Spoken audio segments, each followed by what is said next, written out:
This yellow rigid frame shovelhead.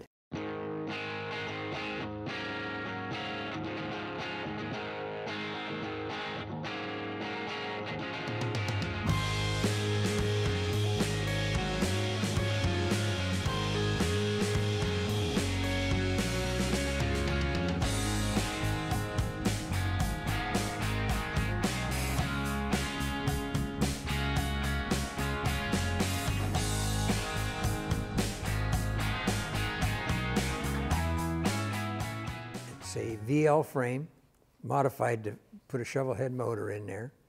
In fact, I bought the motor at Dudley Perkins in San Francisco, and they had never sold a motor by itself, so this was kind of a new experience for them and me, and to buy a brand new motor.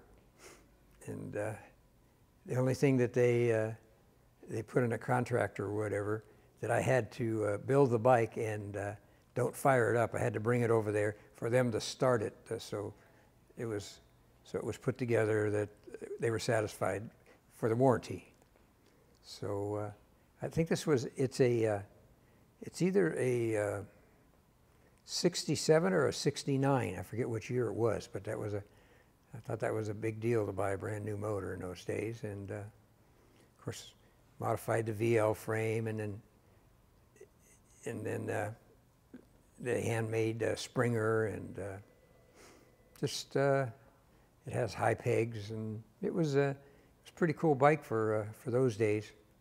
Had a 21-inch front wheel and a 16 rear. In fact, that little front brake on there is one of Donnie Rich's. It's all billet.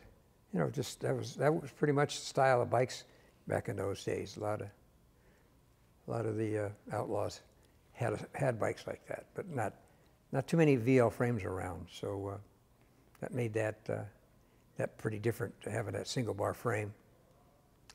Actually, later on in my building, we made some VL frames, and I have a couple bikes. I don't know if I have any up here that were made with a handmade frame. So that was pretty cool.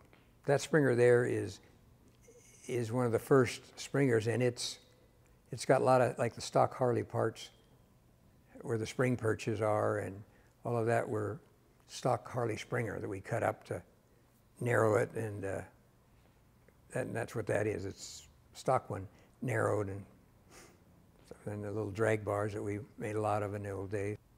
And of course, the springs on the seat, you needed those in those days if you're gonna ride it much. So always had a different bike. Everybody wanted to know what bike you're riding or whatever, because anywhere we went, even every year I'd have new bikes, you know, something different. So that's how I ended up having so many bikes. I just built a couple a year and kept them. Some I bought back, and then in fact, I might have sold that one and brought that back too, actually. Riding, it was okay because the front end wasn't that long, but the rigid bars, of course, everything you had to have rigid one way or the other to be cool. So, which kind of hurt the ride. But young in those days, it didn't matter.